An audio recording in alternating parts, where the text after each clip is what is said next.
मेरे प्रिय भाई, मेरी प्रिय बहना, पिछले हफ्ते आपको याद होगा हम विचार कर रहे थे कि परमेश्वर की हजूरी में प्रार्थना करते समय हर असंभव बात को हम प्रार्थना द्वारा संभव कर सकते हैं।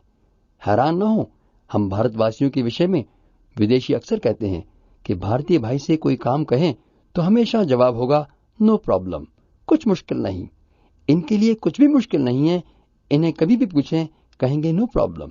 और ये विषय, ये बात तो हमारे विश्वासी जीवन में होनी चाहिए। इसलिए प्रार्थना में सब कुछ परमेश्वर के सामने ले आएं, और प्रार्थना का फल विश्वास है जो सब कुछ पा सकता है। प्रार्थना करने से पहले राई के दाने का विश्वास काफी है, और फिर प्रार्थना का फल महान विश्वास है। प्रभु यीशु की संगति में बैठकर बातचीत करने से हम वो विश्वास पाते हैं जो पहले एक पहाड़ की तरह समस्या बना खड़ा था। प्रार्थना के द्वारा हमारी चाहत परमेश्वर की पवित्र चाहत की रोशनी में लाई जाती है। हमारे इरादों की जांच होती है कि क्या वे परमेश्वर की महिमा के लिए मांगी गई, और फिर यीशु के नाम में उनका जवाब मिलना ही इस सारी कार्यवाही का सबूत होता है। यहीं पर आत्मा हमें बता देती है कि क्या हम सही मन से सही चीज मांग रहे हैं या नहीं। इसलिए जब प्रार्थना करते हैं तभी हमारे विश्वास की कमी कमजोरी का पता चलता है।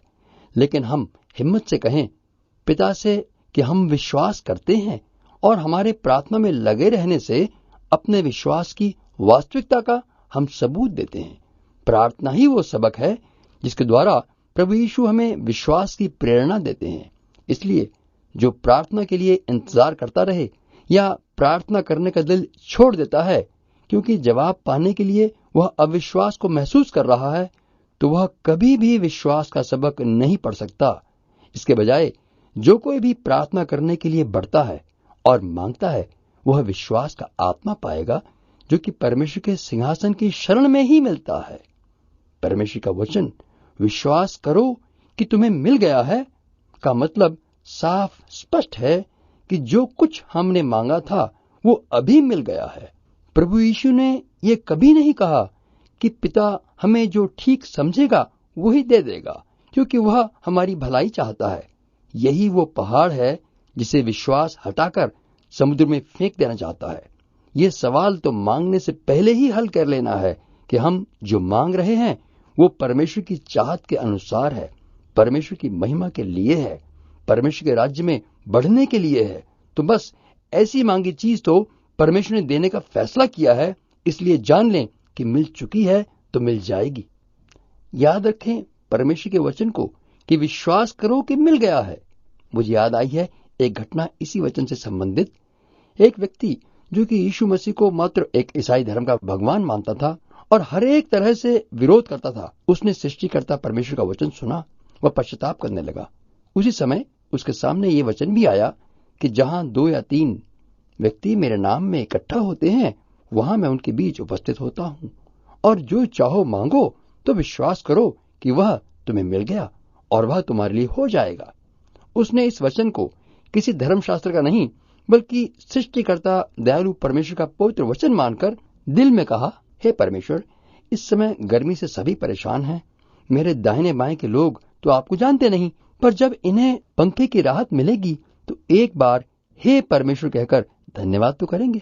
इसलिए मैं ये मान लेता हूँ कि बिजली न होने के कारण परेशान लोगों में से 2 लोग मेरे साथ बैठे हैं। अब हम 3 जन हो गए, और अब मैं आपके वचन पर विश्वास करता हूँ कि जैसे आपके कहने से कि रोशनी हो जा और वैसे ही हुआ, तो मैं अभी आज्ञा देता हूँ कि यहाँ से 50 किलोमीटर दूर पावर हाउस में जहाँ खंभे गिरे पड़े और तारें टूटी हैं, लेकिन वहां से अभी करंट चालू हो जाए। बस उसे आगे नहीं मालूम था कि यीशु का नाम लेना है या आमीन कहना है। इसलिए वह 3 मिनट ही बैठा था कि लाइट आ गई, पंखा चल गया। तो उसने विश्वास का सबूत यूं दिया कि कमरे से निकलकर सबके सामने गवाही दी कि ये लाइट जो आप कहते थे 18 घंटे से गई है और तूफान से पावर हाउस की तारें खराब हैं, खंभे गिर गए हैं, ये लाइट वहीं से मेरी प्रार्थना द्वारा आई है। अब तूफान व बारिश इस लाइट को हटा नहीं सकते। जरा सोचिए कितनी आसानी से काम करने वाला वायदा है ये, कितनी महानता है इस 2 लाइन के वायदे में। भेद की बात यह है कि यह किसी व्यक्ति का वायदा नहीं, बल्कि सृष्टिकर्ता परमेश्वर दयालु पिता का वायदा है। यदि हम इस पर शक करें तो इसके पूरी सामर्थ्य से काम करने में हम रुकावट बन रहे हैं। परमेश्वर का प्रेम व सामर्थ्य हमारे जीवन में काम करना चाहते हैं, और यह तभी होगा जब परमेश्वर के वायदे पर हम विश्वास करें और उसे कार्य रूप दें प्रार्थना में। इस वायदे का जो खास हिस्सा है वो यह है, विश्वास करें कि मिल गया तो हमें अवश्य मिलेगा।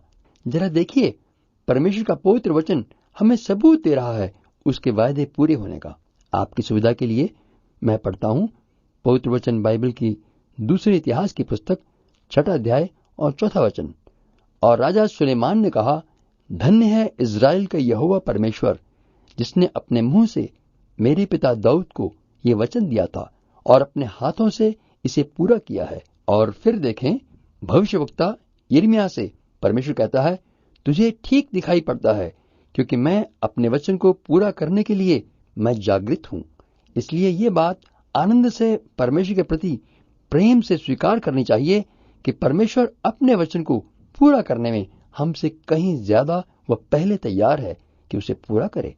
इसलिए इस वचन या वायदे के हर भाग पर ध्यान से विश्वास करके प्रार्थना करना सीखें। मैं अंग्रेजी अनुवाद को उसी तरह से हिंदी भाव में कहूंगा, सब चीजें चाहे जो भी हों, ऑल थिंग्स व्हाटसोएवर। अब हमारा मन एकदम शक करके कहेगा, नहीं, ये सब कुछ थोड़े ही ना हो सकता है, और गिनने लग जाएंगे कि परमेश्वर क्या नहीं कर सकेंगे। कहेंगे बिल फर्ज कहीं ऐसा हो, या कहेंगे यदि परमेश्वर की इच्छा हुई तो। ये बातें परमेश्वर के वचन को काम करने से रोकने का काम हमारे वचनों द्वारा करती हैं। परमेश्वर के वचन पर शक करने की जहमत न करें, ऐसा पाप न करें। आइए प्रार्थना करें। दयालु पिता परमेश्वर, आपका धन्यवाद है कि आपने मुझे विश्वास दिया है। मेरे अविश्वास को दूर करें कि आपके वचन को यथासथा मैं मान लूं और उस पर विश्वास करके सब कुछ पाकर आपके कथन को मेरे जीवन में पूरा होने दूं। आपकी महिमा के लिए यीशु के पवित्र नाम में, आमीन।